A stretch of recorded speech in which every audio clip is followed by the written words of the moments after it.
অংশটুকু যুবক যুবতীরা খুব ভালো করে শুনেন। দিনী বোন যাদের বয়স হায়েজ হয়ে গেছে, যাদের হায়েজ হয়েছে, এখান থেকে শুরু করে সবাই যারা বালেগ হয়েছে আমরা ছেলেরা, সবাই ভালো করে কথাটা শুনেন। বাংলাদেশে পিছন থেকে একটা নতুন সমস্যা রাইজ করতেছে। সমস্যাটা হচ্ছে, এমনিতেই আমাদের ছেলে মেয়েদের মধ্যে হারাম সম্পর্ক ছিল। এর স্কুলে কলেজে বিশ্ববিদ্যালয়ে যাচ্ছে, ফ্রি মিক্সিংয়ে পড়াশোনা করছে, বাসায় পর্ন দেখছে, ওখানে গিয়ে মেয়ের সাথে হারাম সম্পর্ক হচ্ছে, তারপরে প্রেমের সম্পর্কের নামে জেনা হয়ে যাচ্ছে, জেনা হওয়ার পরে ছেঁকা খেয়ে মাদক, তারপরে গান বাজনা বাদ্যযন্ত্র ইত্যাদি ইত্যাদি, জীবনটা শেষ। এদিকে ওই ব্যভিচারী মেয়েরা কারো কারো ঘরে যাচ্ছে, তারা আমাকে বলতে দেন, ব্যভিচারী মেয়েরা কারো কারো ঘরে যাচ্ছে, ওদেরকে নিয়ে আপনারা আবার সংসার করতেছে। এই হচ্ছে না সিচুয়েশন। একজনের 5টা গার্লফ্রেন্ড, একজনের 4টা গার্লফ্রেন্ড, আরেকজনের 3টা বয়ফ্রেন্ড, 4টা বয়ফ্রেন্ড। এই ধাপগুলো পার হয়ে হয়ে এরা সংসারের জীবনে আসতেছে যখন বয়স হয়ে যাচ্ছে 25-30। সমস্যা কিন্তু এটা ম্যাক্সিমাম সবার ক্ষেত্রে হচ্ছে বলবো না, অনেক একটা বড় অংশ এই সমস্যা ফেস করতেছে। এর মধ্যে এই ফ্রি মিক্সিং এর মধ্যে শুরু হয়েছে নতুন একটা জিনিস, যে ভালোবাসার আবার লিঙ্গ কি, ভালোবাসার আবার এখানেই শুরু হয়েছে ছেলে ছেলে জেনা করা, মেয়ে মেয়ে জেনা করা, ছেলে ছেলে জেনা করা, আর কি বললাম বলেন, মেয়ে মেয়ে জেনা করা। নাউজুবিল্লাহ। এটা কমে লুত, এর শাস্তি আসবে যদি আমরা তওবা করে ফিরে না আসি। এর উপরে এখন শুরু হয়েছে ভালোবাসার আবার ধর্ম কি, ভালোবাসার আবার, আমার সাথে বলেন কি বললাম, ভালোবাসার আবার, এদিকে মনোযোগ দেন, ভালোবাসার আবার কি, ভালোবাসার আবার কি। এই কথাটা, এই স্লোগানটা দিয়ে কি করা হচ্ছে আপনারা শুনেন। অমুসলিম ছেলে মুসলিম মেয়ের সাথে প্রেম করতেছে, অমুসলিম ছেলে মুসলিম মেয়ের সাথে প্রেম করতেছে, বলতেছে ভালোবাসার আবার ধর্ম কি। তুমি আমি একে অপরকে মহব্বত করি, ভালোবাসি, এর মধ্যে ধর্ম আসবে কেন? বলছে তুমি আমার ধর্মে দীক্ষিত হয়ে যাও, অথবা আমি তোমার ধর্ম কবুল করে মুসলমান হয়ে যাব। এই মিথ্যা কথাগুলো প্রলোভন দিয়ে এখানে ওখানে পার্কে নিয়ে গিয়ে চটপটে ফুচকা খাওয়ায়, কফি শপে নিয়ে গিয়ে এভাবে আস্তে আস্তে আস্তে আস্তে মেয়েদেরকে লাইনে নিয়ে আসতেছে। আনার পরে শোনেন, কথা আগে শুনেন, বুঝেন। আপনি ঠিক বললেও ঠিক, এটা না বললেও ঠিক, চলতেছে, এটাই সমাজ। এখন কথা হচ্ছে, আমরা যদি আমাদের বোনদের ইজ্জতকে বাঁচাইতে চাই, এই বিষয়টা সম্পর্কে সচেতন থাকতে হবে। মেয়েদেরকে ফুসলিয়ে ফাসলিয়ে এভাবে প্রেমের জালে ফেলে শেষমেশ বেডে নিয়ে গিয়ে ধর্ষণ বা গণধর্ষণ করে মেয়ের ওই ওভারির মধ্যে ওদের বীর্যপাত করে দিয়ে ওই ছেলেটার কোনো খবর পাওয়া যায় না, লাপাত্তা হয়ে যায়।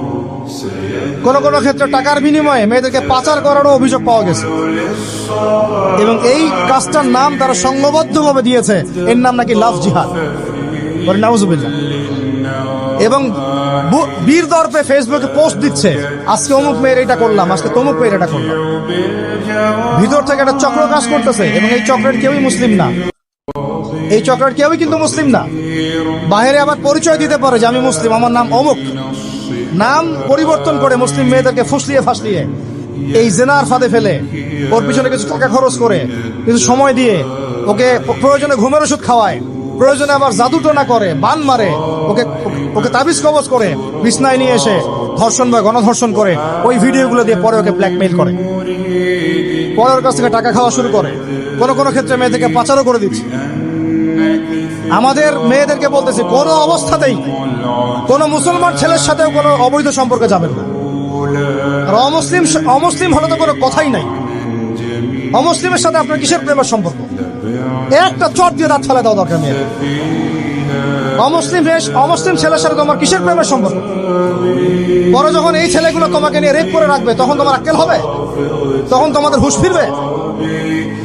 তখন এসে আমাদের কাছে মেসেজ করতেছে, আমার এই সমস্যা হয়েছে, আমাকে এখন আমি কি করব বলেন। আমাদের ওয়াইফদের কাছে মেসেজ করে, এরকম এরকম হয়েছে আমার সাথে, আমরা কি করব বলেন। তোমাকে কে যাইতে বলছো এই ছেলের কাছে? তুমি তোমার ইজ্জত ওখানে, তুমি তোমার পায়জামা কিভাবে খুললা সেখানে, আর কিভাবে বলবো বলেন? তুমি একজন মুসলিম ঘরের মেয়ে, তোমার ইজ্জতের দাম নাই, তোমার সম্মানের দাম নাই, তোমার ইজ্জত আবরুর দাম নাই। তুমি কেমন করে নগ্ন হয়ে বাইরে ঘুরতে পারো? তুমি কেমন করে একটা অমুসলিম ছেলের সাথে প্রেমের সম্পর্ক করতে পারো? কিভাবে তুমি একটা অমুসলিম ছেলের সাথে বেড়ে যেতে পারো? তার সামনে তোমার পায়জামা কেমন করে খুলতে পারো তুমি? আমার ল্যাঙ্গুয়েজ আপনি রাগ করেন না। খুবই ফেড আপ এদের উপরে। একটা মেয়ে একটা মুসলিম ছেলের কাছেই তো যাইতে পারবে না অবৈধভাবে। যাইতে হইলে তোমার শর্ত তিনটা: বিয়ে করতে হবে, বালেগ হইতে হবে, সাক্ষী থাকতে হবে, মোহর দিতে হবে, তারপর যাইতে পারবে না। মুসলিম তো মুসলিম করতে করতে এখন অমুসলিমদের সাথে প্রেম করা শুরু করছো। আর যখন অমুসলিমদের দ্বারা তোমরা ধর্ষিত হচ্ছ, তোমাদেরকে পাচার করতেছে, তখন বলে এসে আমাদের কাছে চিঠি লেখো যে আমরা এখন কি করব। এদের কি ভাইয়া নাই? বাসায় কি বাবা নাই? বাসায় ভাই নাই? এই চক্র থেকে সাবধান থাকেন। আর আমাদের সমাজে যারা দায়িত্বশীল, রাষ্ট্রের যারা দায়িত্বশীল, যারা উপরের লেভেলে আছেন, এই বিষয়গুলোর উপর কঠিন দৃষ্টি দেওয়ার জন্য আমি রিকোয়েস্ট করব। আমরা কিন্তু কোনো ধর্মের মানুষের সাথে কোনো দ্বন্দ্ব চাই না। চাই আমরা যে 50-60 বছর থেকে একসাথে বসবাস করতেছি, আমরা কি কোনোদিন কারোর সাথে মারামারি করছি?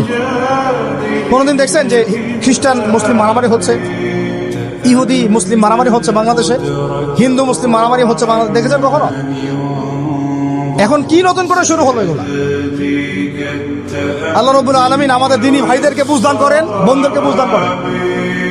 কোন অবস্থাতেই মেয়েদেরকে আপনি এভাবে ছেড়ে দিয়েন না বাইরে। কোন অবস্থাতেই একটা মেয়ের হাতে অকালে মোবাইল ফোন তুলে দিয়েন না। কোথায় যাচ্ছে খোঁজ রাখেন, কার সাথে মিশছে খোঁজ রাখেন। একটা বাড়ির সম্মান নষ্ট হয়ে গেলে কখনো ফিরে আসে না। একটা মেয়েকে অপহরণ করেছিল রাজা দাহির, মুসলিম মেয়েকে। সেই ইজ্জতের বদলা নেওয়ার জন্য 17 জন ঘোড়সাওয়ার নিয়ে, কতজন? মাত্র 17 জন ঘোড়সাওয়ার নিয়ে মোহাম্মদ বিন কাসিম এই সিন্ধুর রাজা দাহিরকে আক্রমণ করে ওই জায়গা পরাজিত করেছিল। একটা মেয়েকে নিয়ে ঘটনা ঘটেছিল।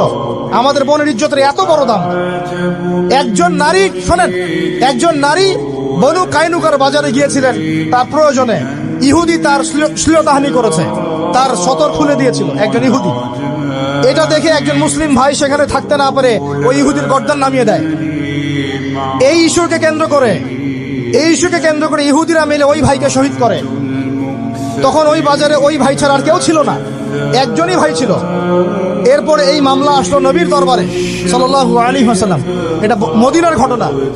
নবী সাল্লাল্লাহু আলাইহি ওয়াসাল্লাম ওই সাহাবীকে তো দোষারোপ করেনই নাই, ওই সাহাবীকে দোষারোপ করেন নাই, বরং নিজে বর্ম পরে অন্য সাহাবীদেরকে বলেছেন তোমরা বের হও, আমরা বনু কাইনুকা আক্রমণ করবো, ওকে এখান থেকে বের করে দেবো।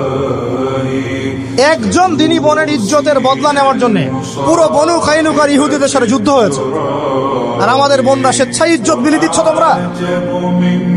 তোমরা হচ্ছে মাটির তলে চলে যাও, তোমাদের বেঁচে থাকার চেয়ে মাটির তলে চলে যাও। তোমরা নিজেরা স্বেচ্ছায় ইজ্জতের বিসর্জন দিচ্ছ। আমি ইয়াং ছেলে পেলেদেরকে বলছি, ভাই, আমরা আসছি আল্লাহর ইবাদত করতে, এখানে আল্লাহর দিনকে জিন্দা করতে, আল্লাহর দিনকে সমাজে কায়েম করতে। জিনার সাথে আমাদের কি সম্পর্ক থাকতে পারে? পর্নের সাথে আমার আপনার কি সম্পর্ক থাকতে পারে? আপনার আমার এরকম হারাম সম্পর্কের সাথে কি সম্পর্ক থাকতে পারে? এগুলো কোনো অবস্থাতে আমরা